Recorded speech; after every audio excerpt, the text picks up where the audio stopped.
Hello guys, and welcome back to our channel. I welcome you back to another episode of Effing Around and Finding Out, where people are finally realizing the consequences of their actions. It's FAFO season, and boy, it's getting good. Now we've got evangelical leaders who are now upset that Trump is ignoring their cause.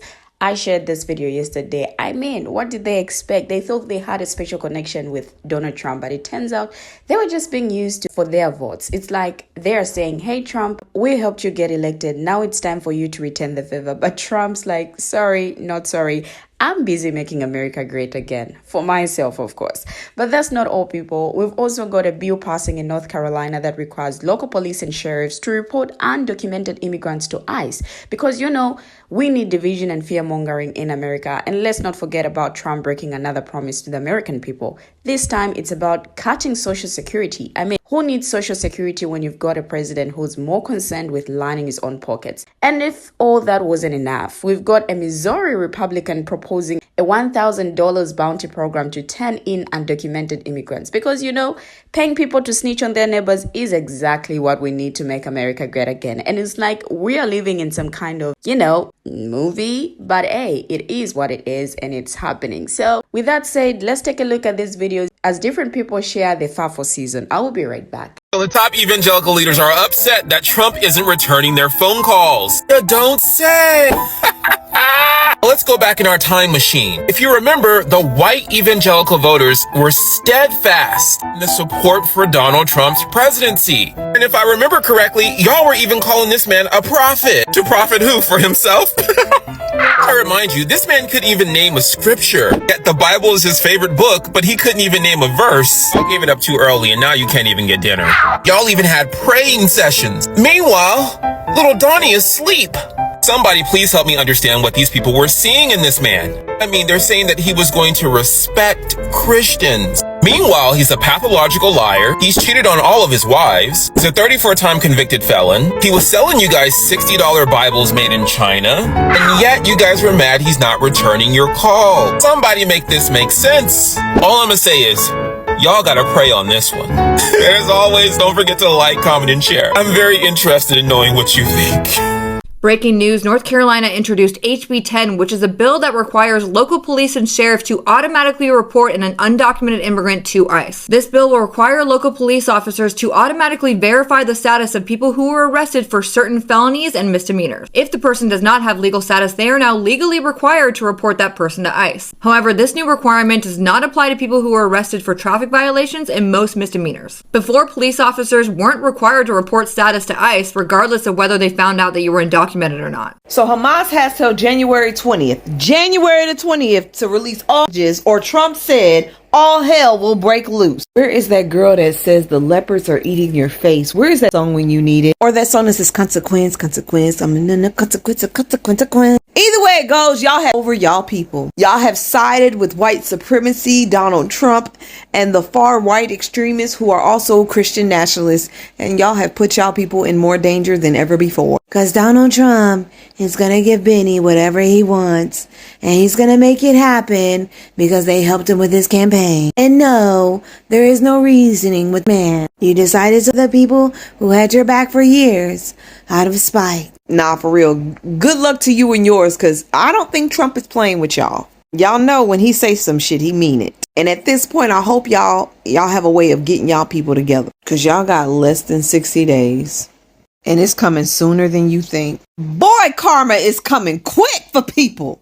Donald Trump is breaking another promise to the American people, and this is by far his worst yet. He's cutting Social Security. Now, if you remember, on multiple occasions on the campaign trail, Donald Trump promised that Social Security would not be on the chopping block, that it was all a lie by the Democrats to try and steal votes from Donald Trump or sway people away from him. Well, here we are, fast forward to today, post-election, and Donald Trump is now cutting Social Security. Elon Musk and Vivek Ramaswamy, who are both in charge of Donald Trump's new Department of Governmental Efficiency, have both pledged that they will be looking at Social Security and how to cut it. Vivek Ramaswamy said it has to be done, we just need the stomach. And today, Elon Musk went on Capitol Hill to meet with senators, and after the meeting, Senate Majority Leader John Thune said that after meeting with Elon Musk, he would consider cutting Social Security. Now, you can say all you want, this isn't Trump, this is Republicans and Elon Musk. Well, that's his department. This is part of his cabinet. That's Donald Trump. He lied to the American people. Promises made, promises broken. Breaking news, breaking news, breaking news. Look, now we told you that we're going to cut your Social Security benefits, even though it's your own money. Going to take it about to do what we told you. We told you because they told us. And we told you. President-elect has even tasked Elon Musk and Vivek Ramaswamy with creating recommendations to overhaul the federal budget. And after a meeting with incoming Senator John Thune, this is what they said. Thune, who is the Senate incoming Republican leader, who also met with Elon Musk this morning, told me that perhaps mandatory programs are areas that they're looking to make cuts in, like Social Security, for example. And Republicans are wasting no time to prime the pump to prepare the American people for what they're about to do, because this was also said on Fox News. We talk about 75% of the budget. 75% is non-discretionary. We're going to have some hard decisions. We got to bring the Democrats in and talk about Social Security, Medicaid, Medicare. There's hundreds of billions of dollars to be saved, and we know how to do it. We just have to have the stomach to actually take those challenges on. But we can't just talk about our discretionary budget. That's less than 25% of our budget. We have to have some real hard discussions. What you gonna do? What you gonna do with Grandma? What you gonna do with Pawpaw? What you gonna do? Look, now, listen. I don't want to fearmonger, because this is not set in stone. The time to raise our voices about this issue is now, to let our representatives and our senators know that we are united in our opposition to cutting Social Security. So nothing has happened yet, but we need to know that this is the plan and that this is very possible. I will keep you updated on all of the news that you need to know moving forward. Follow, like, share, and do all the things, because this is just the beginning. Stay woke. Latino MAGAs, I hope you're happy. This is exactly what Donald Trump wanted. So an elected official is introducing legislation that will effectively give $1,000 to those that snitch on undocumented immigrants. Yep, there's $1,000 bounty program for all of those that snitch on undocumented immigrants. Now, the details go as far as them setting up a phone hotline, you can send in emails, or you can just drop by the local state patrol's office. Now, just check this out. This is how bad they want to deport. The bill was filed by this man here, Senator-elect David Gregory. Now, he is, of course, a Republican who would require the Department of Public Safety, as I said, to set up phone lines, email support, and a web portal for people to report, here it is, alleged undocumented immigrants. So you don't even have to be a legitimate undocumented immigrant. It just needs to be alleged. Someone felt it in their chakra. You just look like you could be undocumented. Yep. Then you can report that person. Of course, a lot of Republicans are praising this bill, and it's becoming a bigger concern because people are questioning that this type of legislation and bounty end up crossing state lines. Now, don't forget to like, comment, and share, and of course, I'm interested in knowing what you think. Breaking news, Senate Bill 72 has proposed a bounty hunter program in the state of Missouri targeted towards undocumented immigrants. I'm not kidding. The bill would legally authorize certain residents to hunt down and racially profile undocumented immigrants to the tune of $1,000. Sound familiar? The state of Texas tried to do this. It's currently being challenged in litigation by the ACLU, and Arizona tried this in 2012 unsuccessfully. Why? Because any law that requires racial profiling is a violation of the Equal Protection Clause of the 14th Amendment of the Constitution. All I'm going to say is the ACLU is going to be busy for the next 4 years. I got a run to find out story. So I'm in Walgreens, and there's this guy in front of me who's all decked out in his MAGA gear. The one with the daddy's home, you know, with the fist in the air.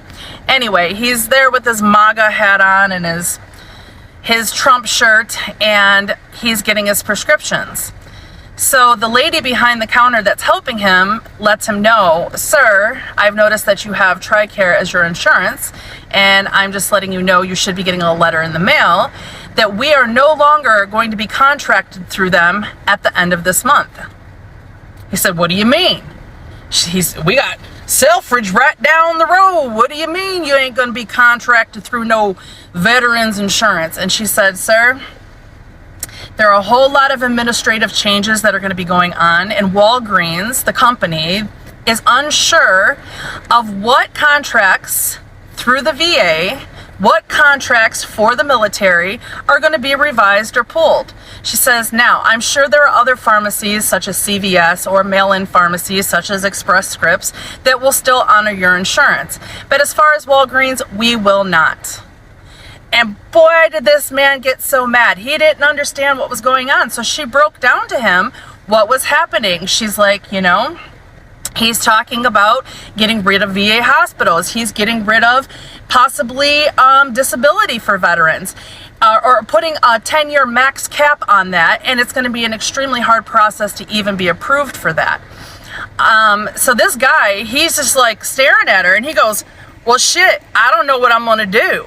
He said, you know, the only thing that I live off of right now is my VA and my Social Security. And she just kind of looked at him. And I looked at him and I said, they're going to be taking your Social Security too. And I looked down at his shirt and I looked back up at him. I said, you know, from one veteran to another, Daddy doesn't give a if you have your medicine or not. He really doesn't. He doesn't care that you served. He deferred his freaking draft 4 times because his feet hurt. I mean, what do you expect from the guy? Well, Republicans are supposed to be all about their military. I said, this is not about Republicans and Democrats, sir. There's Republicans, there's Democrats, and then there's MAGA.